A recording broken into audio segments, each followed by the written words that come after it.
Chapter 8, in which Christopher Robin leads an expedition to the North Pole. One fine day, Pooh had stumped up to the top of the forest to see if his friend Christopher Robin was interested in bears at all. At breakfast that morning, a simple meal of marmalade spread lightly over a honeycomb or two, he had suddenly thought of a new song. It began like this: "Sing ho for the life of a bear."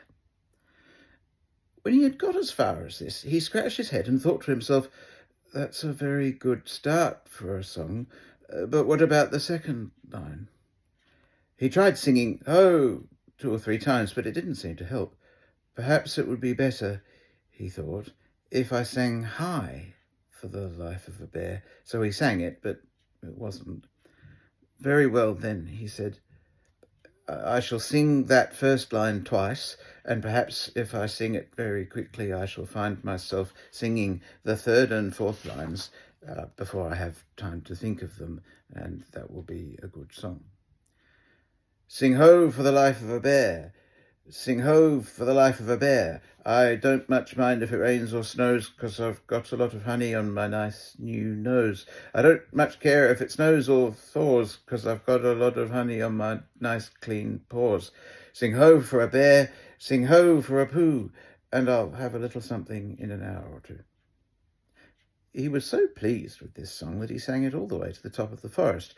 "And if I go on singing it much longer," he thought, "it will be time for the little something, and then the last line won't be true."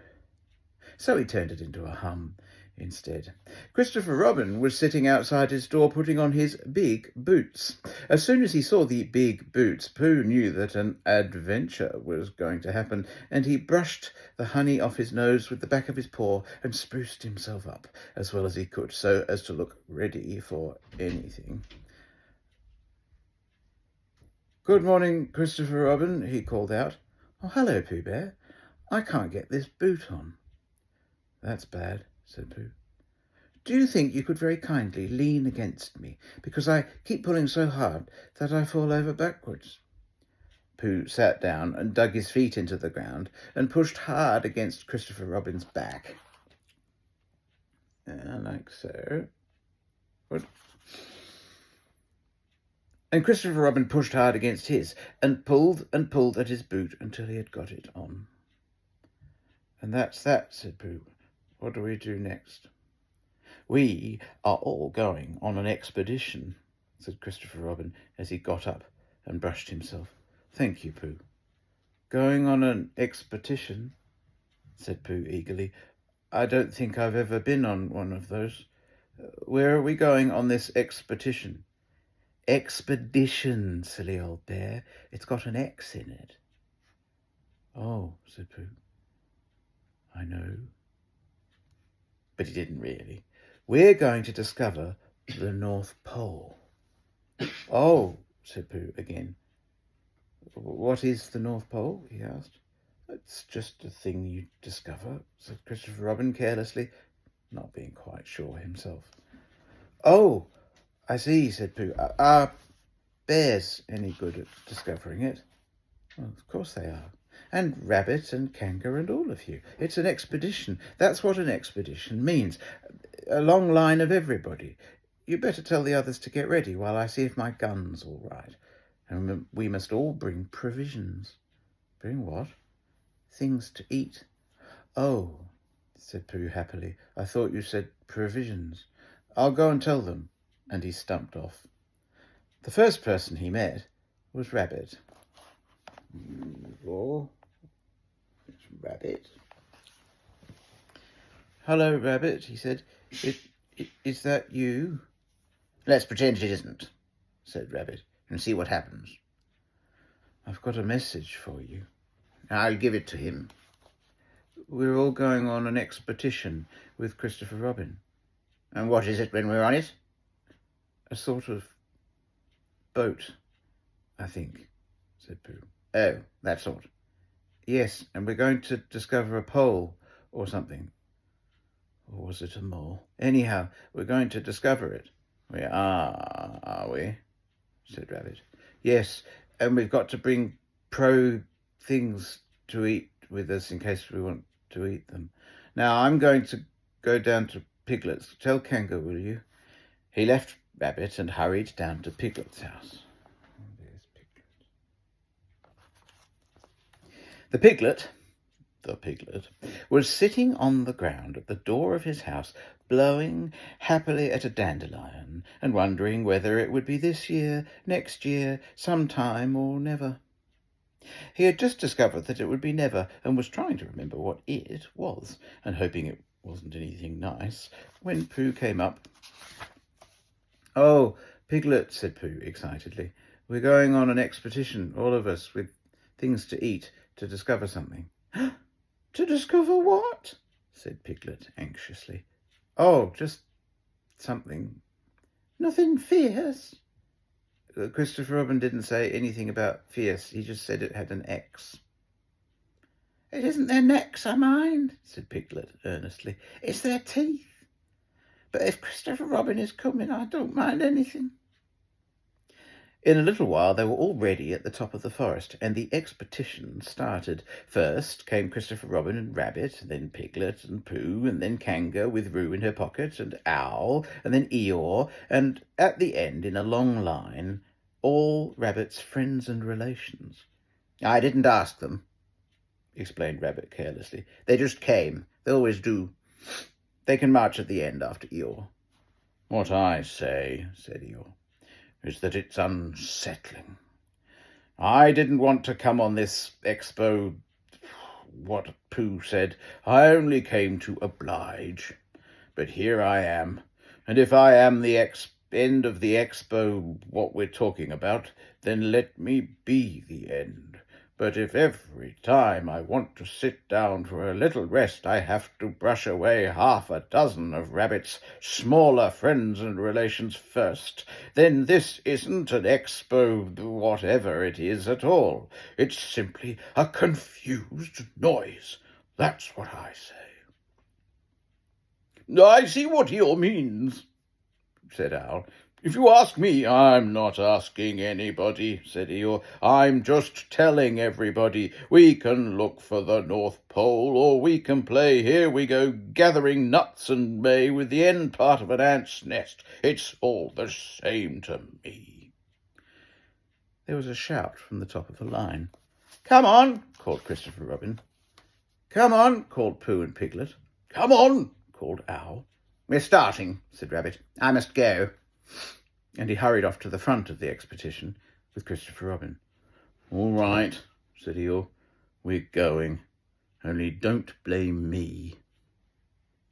So off they all went to discover the pole. And as they walked, they chatted to each other of this and of that, all except Pooh, who was making up a song. "This is the first verse," he said to Piglet when he was ready with it. "First verse of what?"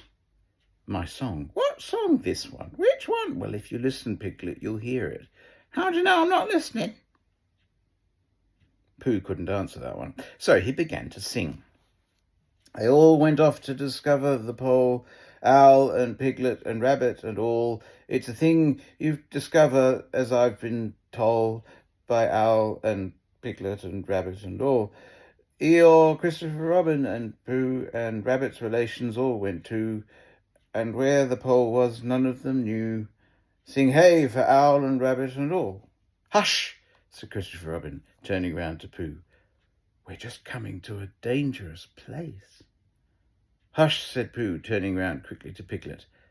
"Hush," said Piglet to Kanga. "Hush," said Kanga to Owl, while Roo said "hush" several times to himself, very quietly. "Hush," said Owl to Eeyore.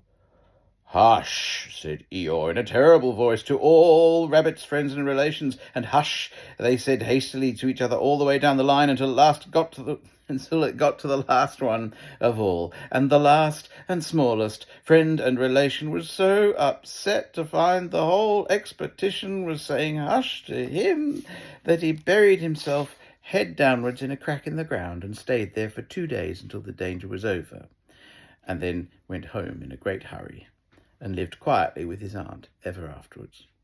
His name was Alexander Beetle. They had come to a stream which twisted and tumbled between high rocky banks, and Christopher Robin saw at once how dangerous it was. "It's just the place," he explained, "for an ambush." "What sort of bush?" whispered Pooh to Piglet. "A gorse bush?"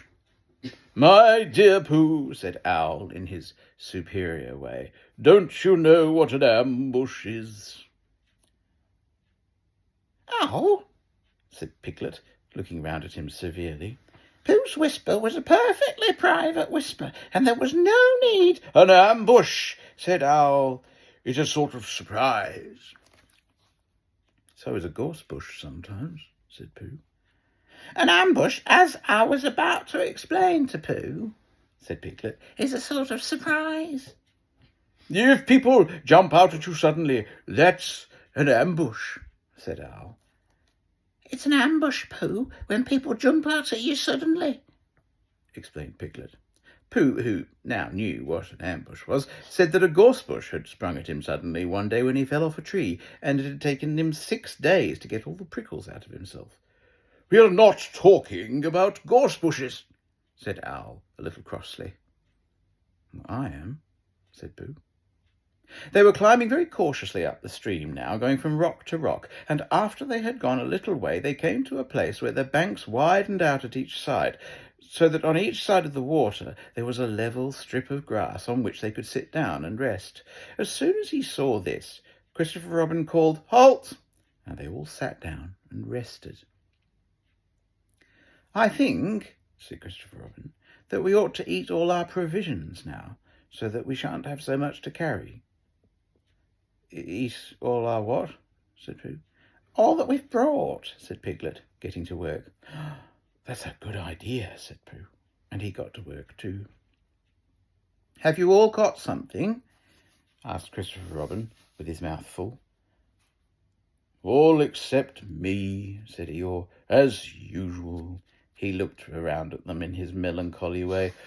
"I suppose none of you are sitting on a thistle by any chance?"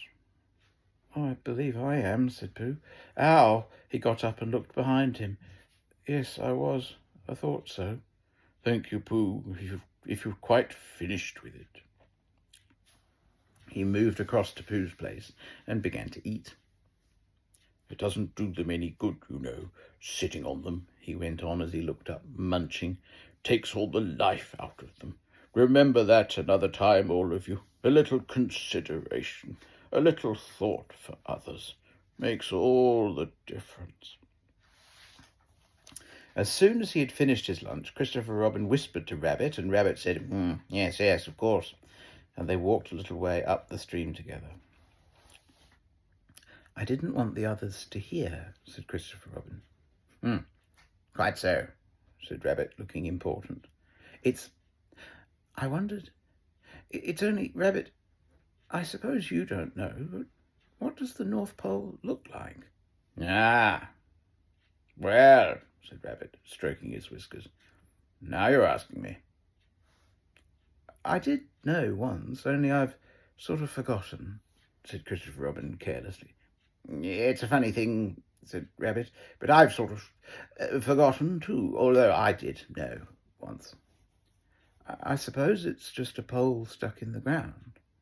"Sure to be a pole," said Rabbit, "because of calling it a pole. And if it's a pole, well, I should think it should be sticking in the ground, shouldn't you? Because there'd be nowhere else to stick it." "Yes, that's what I thought." "The only thing," said Rabbit, "is where is it sticking?" "Well, that's what we're looking for," said Christopher Robin. They went back to the others. Piglet was lying on his back, sleeping peacefully.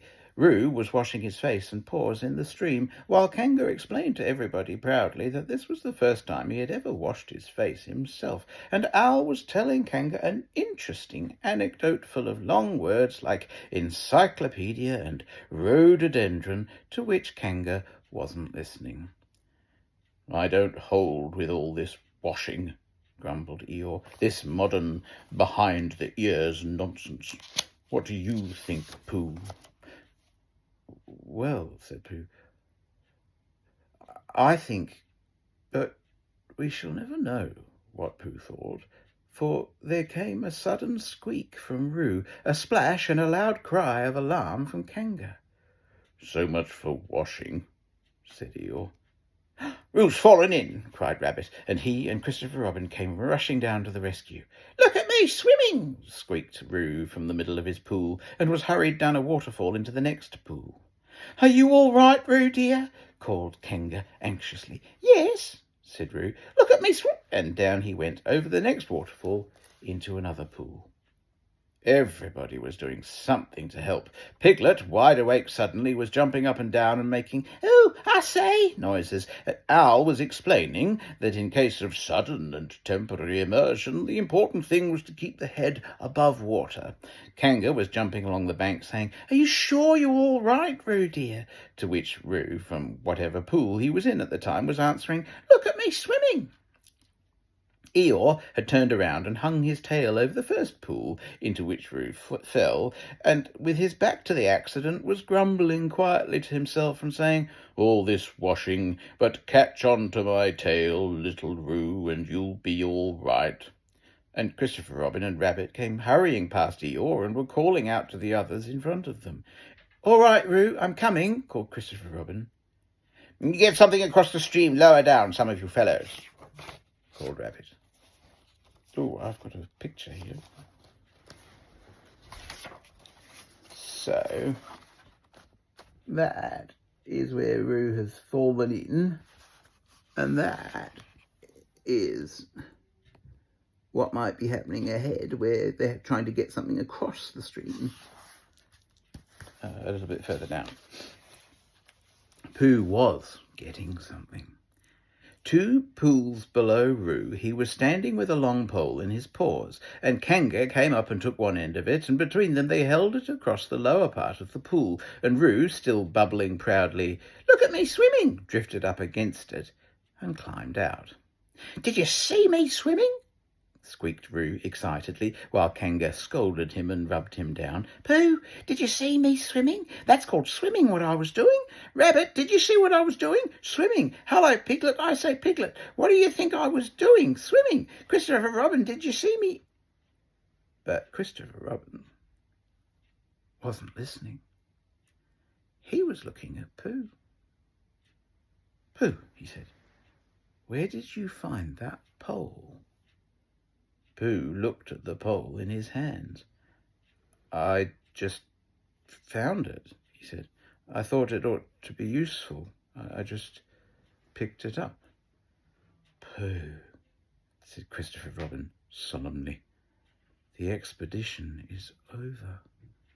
You have found the North Pole." "Oh," said Pooh. Eeyore was sitting with his tail in the water when they all got back to him. "Tell Roo to be quick, somebody," he said. "My tail's getting cold. I don't want to mention it, but I just mention it. I don't want to complain, but there it is. My tail's cold." "Here I am," squeaked Roo. "Oh, there you are." "Did you see me swimming?" Eeyore took his tail out of the water and swished it from side to side. "As I expected," he said. "Lost all feeling. Numbed it. That's what it's done. Numbed it. Well, as long as nobody minds, I suppose it's all right." "Oh, poor old Eeyore. I'll dry it for you," said Christopher Robin, and he took out his handkerchief and rubbed it up. "Thank you, Christopher Robin. You're the only one who seems to understand about tails.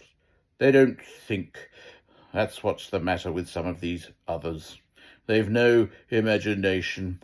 A tail isn't a tail to them. It's just a little bit extra at the back." "Never mind, Eeyore," said Christopher Robin, rubbing his hardest. "Is that better?" "It's feeling more like a tail, perhaps. It belongs again, if you know what I mean." "Hello, Eeyore," said Pooh, coming up to them with his pole. "Hello, Pooh. Thank you for asking, but I shall be able to use it again in a day or 2. "Use what?" said Pooh. "What we are talking about." I wasn't talking about anything, said Pooh, looking puzzled. My mistake again. I thought you were saying how sorry you were about my tail being all numb, and could you do anything to help? No, said Pooh, that wasn't me, he said. He thought for a little and suggested helpfully, perhaps it was somebody else. Well, thank him for me when you see him. Pooh looked anxiously at Christopher Robin. Pooh's found the North Pole, said Christopher Robin. Isn't that lovely? Pooh looked modestly down. Is that it? Said Eeyore. Oh, yes, said Christopher Robin. Is that what we were looking for? Yes, said Pooh.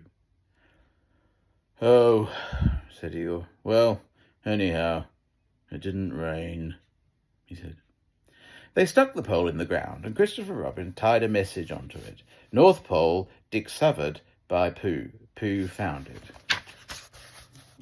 Oh, we got that. Okay. Yeah. Then they all went home again. And I think, but I'm not quite sure, that Roo had a hot bath and went straight to bed. But Pooh went back to his own house and, feeling very proud of what he had done, had a little something to revive himself. And there we have the last picture.